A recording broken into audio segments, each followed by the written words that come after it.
আসসালামু আলাইকুম। আপনারা শুনছেন অশ্রুসিক্ত জল। লিখনিতে আমি সাদিয়া। পর্ব ৭। সন্ধ্যাবেলা চাঁদনির মা তার ৪ বোনদের সাথে আলোচনায় বসল। আবারও কি খায়রুল চৌধুরীর সাথে নতুন করে সম্পর্কে জড়াবে তারা? ৪ বোনের একটাই কথা, ওরা বিশ্বাসঘাতক, ওদের চরিত্রে সমস্যা আছে। এ ব্যাপারে আমরা কোনো কথা বলতে চাই না। তোমার মেয়ে, তুমি ভালো বোঝো কী করবে। তবে একটা কথা বলতে চাই, মাথা ঠান্ডা রেখে ভেবেচিন্তে সঠিক সিদ্ধান্তটাই নিবে। আঞ্জুমান বেগম বলল, তবে ওদেরকে না করে দেই, আমরা ওই সম্পর্কে যেতে চাই না।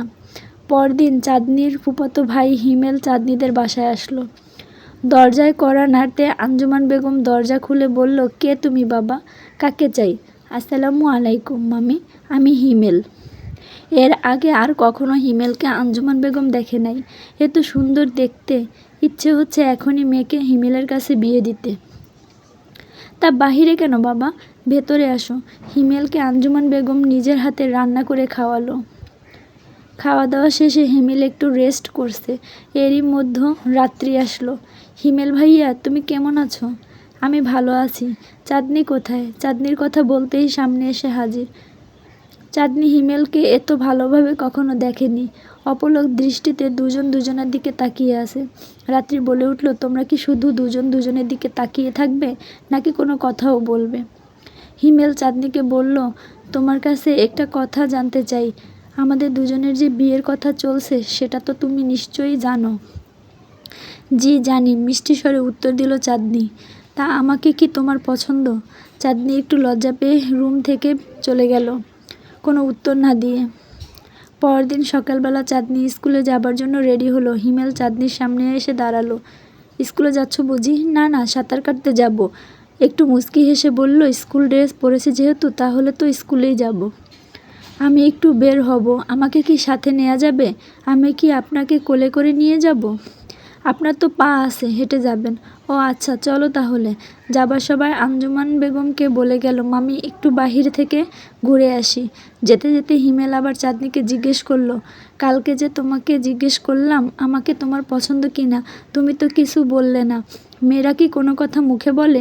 বুঝে নিতে হয়। তার মানে আমি ধরে নিব তোমার আমাকে পছন্দ, আর আমার কাছে জানতে চাইবে না আমার তোমাকে পছন্দ কি না?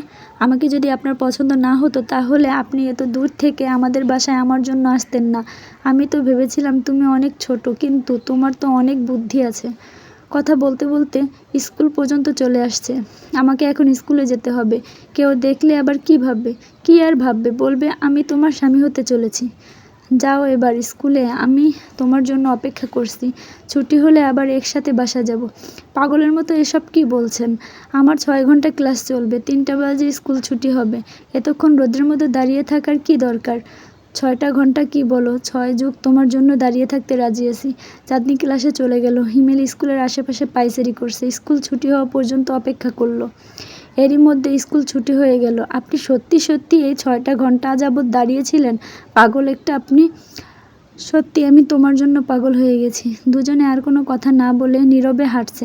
হিমেল মাঝে মধ্যে একটু চাঁদনির দিকে তাকাচ্ছে। কি মায়াবী চোখ তোমার! আল্লাহ নিজের হাতে আমার জন্য তোমাকে বানিয়েছে। সন্ধ্যাবেলা আঞ্জুমান বেগমকে হিমেল ডেকে বলল, মামি আমার বেড়ানো শেষ, আমি এবার বাড়ি চলে যাব। সে কি বাবা, আর কদিন বেরিয়ে যাও। তোমার মামার সাথে যদি আমার সম্পর্কটা থাকতো, তাহলে আরও আগে তোমাদের সাথে আমার দেখা হতো। ঠিক বলেছেন মামি, মামার ভুলের জন্য আমাদের মাঝে দূরত্ব। আশা করি খুব তাড়াতাড়ি আমাদের মাঝ থেকে দূরত্বের দেয়াল শেষ হয়ে যাবে। ভালো থাকবেন, আসি। যাবার সময় বারবার হিমেল চাঁদনির দিকে তাকাচ্ছে। ইচ্ছে হচ্ছে সাথে করে নিয়ে যাই। বাড়িতে গিয়ে হিমেল মায়ের কোলের উপর মাথা দিয়ে শুয়ে মাকে বলছে, মা চাঁদনির সাথে আরও আগে কেন দেখা হলো না? এত অল্প দিনের পরিচয়, মনে হচ্ছে চাঁদনিকে আমি যুগ যুগ ধরে চিনি। রক্তের সম্পর্কে রে বাবা, রক্তের একটা টান থেকে যায়। আমি যত তাড়াতাড়ি পারবো তোর সাথে চাঁদনির বিয়েটা দিব। আর তোর অস্ট্রেলিয়া যাওয়ার সময়ও ঘনিয়ে আসছে, আর মাত্র 4 মাস বাকি আছে। এর আগে আমি চাঁদনিকে ঘরে তুলতে চাই। ভুল ত্রুটি ক্ষমার দৃষ্টিতে দেখবেন। আমার গল্পটি ভালো লাগলে পরবর্তী পর্ব পেতে চ্যানেলটি সাবস্ক্রাইব করে আমার পাশেই থাকবেন। ধন্যবাদ।